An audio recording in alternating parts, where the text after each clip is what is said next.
This is an Investor Ideas exclusive podcast series with founder of Stock Analyst Guru, Richard Lazaro. Richard has years of an institutional equity experience as a stock analyst, portfolio manager, and stock trader. He's managed stock positions at hedge funds and other investment groups in New York. In this weekly podcast series, you will hear insight on learning how to trade based on support and resistance, market updates, and sector close-ups. For the full educational experience, you can check out stockanalystguru.com. Hi, it's Rich Lazaro coming to you from Stock Analyst and Guru for Investor Ideas. Today is Thursday, August 16th, 2018. As usual, we are reporting about support, resistance, and trend of the overall market averages and of the major market sector ETFs. Today, the S&P was up 22 points or 0.8%. The Dow Industrials were up 396 points or 1.6%, twice as much. The Nasdaq was up 32 points or 0.4%, half as much as the S&P. And the Russell or IWM was up 15 points or 0.9%. The import of this is that the Dow outperformed today due to a few factors. Walmart's earnings report propelled the stock up 9%, so that added a tremendous amount of points to the average. Boeing was up 4% and Cat was up 3% today, so those three alone really took the Dow much higher and caused it to outperform, since it's only 30 stocks, and so it's much more heavily weighted to outperformance or underperformance. Boeing and Cat were both up big due to trade tension fears subsiding as Trump or the White House announced that there's going to be an upcoming new talks with China. I think that gave the market something to cheer about and be hopeful of. Crude was up 49 cents today, or 0.75%. It is bouncing off its 200-day moving average as suggested, which was today's low tick. So that worked. 10-year interest rates were up 1.9 basis points to 2.87%, kind of bouncing off of 2.85 here, which seems to be supportive-ish. Sectors of note. Only a few sectors were down today, and one of them was the GDX, or the gold miners sector, down another 44 cents today, or 2.4%. Still in its downtrend, folks. If you are long gold stocks, I don't know why. Anything making a new low for the week or the month or the year should not be in your portfolio. We teach you how to do that. You do not buy what's going down. It does not even make any sense to be buying what's going down. And averaging down is, by definition, for losers. It's not a good program.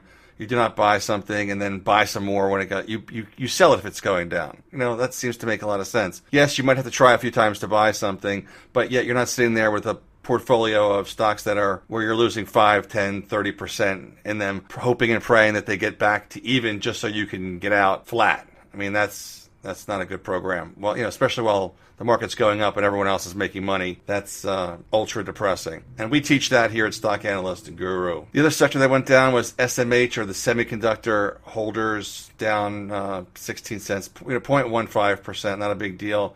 NVIDIA reported after the close, though, that stock is off in the aftermarket already, some $13. I believe I heard that AMAT reported as well, and it's also off in the after. AMAT beat by 4 cents, beat on revenues, but their guidance was weak. It guided October EPS below consensus, revenues below consensus, and the stock is off almost 5% in the aftermarket. In terms of the S&P, though, let's go through that.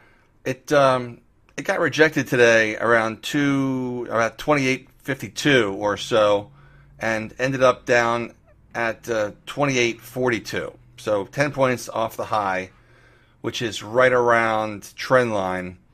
Let's call that resistance. So tomorrow we need to either trade over 28.50 and go above today's high, or if we can't, obviously if the bulls can't do that, then they're going to figure the path of least resistance is to the downside.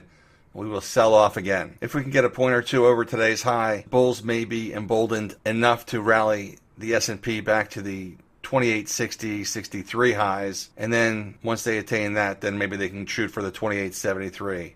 But first things first, we have to get over 28.52 tomorrow. In terms of sectors, surprisingly, the XRT or retail sector did fairly poorly today, considering Walmart reported and was up 9%. SKYY, or cloud, and software were both up 0.2 and 0.6% respectively, but that's not a great showing in a market like this. I guess they're falling out of favor. There's like sector rotation here, and they're falling a little out of favor temporarily. Actually, SKYY is getting rejected from resistance here and fell from its 50-day moving average today. Not a good sign. When a stock goes under its 50-day moving average and then comes up and hits it from the bottom, that's usually resistance, especially if it was supportive on the way up, which it was. SKYY used the 50-day moving average as support in June. At the end of June, that was the low, and then we rallied to new highs. So old support becomes new resistance, folks. So the group is being resisted there right now. If you have some cloud stocks, you might want to be very careful with them.